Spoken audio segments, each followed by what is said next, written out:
The president's wife went to work on her first day at the company. The department manager handed her an empty red envelope. The woman, confused, immediately asked the manager what it meant. To her surprise, the manager explained that tomorrow was her birthday, and she needed someone to give her a $1,000 red envelope. Since the woman was new, she had to give 2 red envelopes this time. The woman directly told the manager that she didn't have any money. The angry manager immediately told her she had to work overtime tonight. Unexpectedly, the president walked into the office at that moment. Since the woman had already agreed with the president before work started, her identity would remain confidential within the company. So, she had to pretend not to know him. After the president left, the woman couldn't help but laugh at the manager. She said, "The president is so rich, why don't you go ask him for a red envelope?" The manager was furious when she heard that. To take revenge, she stopped the woman as she was leaving, and handed a huge pile of documents to the woman. She told her to finish it by tonight. A colleague nearby reminded the manager that this was a week's worth of work. It was impossible to finish in one night. The woman directly refused and accused the manager of exploiting employees. The enraged manager immediately decided to fire her.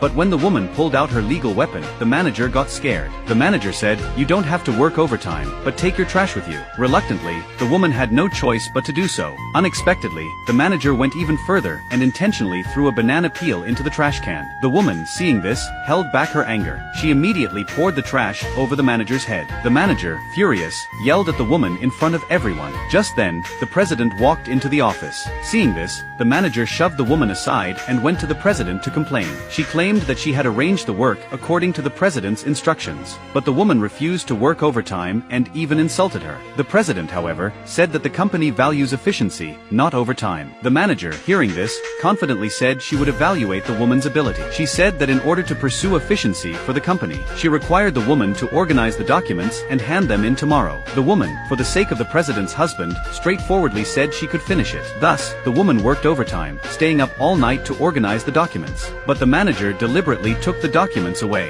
The next morning, when the manager asked the woman for the documents, the woman realized that the documents were missing. Just as she was questioning the manager, the president arrived at the office. The president asked about the status of the work. The woman was about to explain, but was interrupted by the manager. The manager said that the woman hadn't done any work and asked the president to fire her. However, the president said he had seen the woman working overtime before he left the office last night. He had already received the electronic version of the files. When the president acknowledged the woman's plan, the manager became more aggressive and demanded the woman give her the documents. Because if the documents were lost, it would cost the woman a lot, as they were crucial to the company's interests. The woman, however, remained silent. After the president left, the manager became even more arrogant. She said that the woman couldn't beat her. If the woman wanted to seduce the president, she had to go through her first. Just as the woman was about to retort, a colleague nearby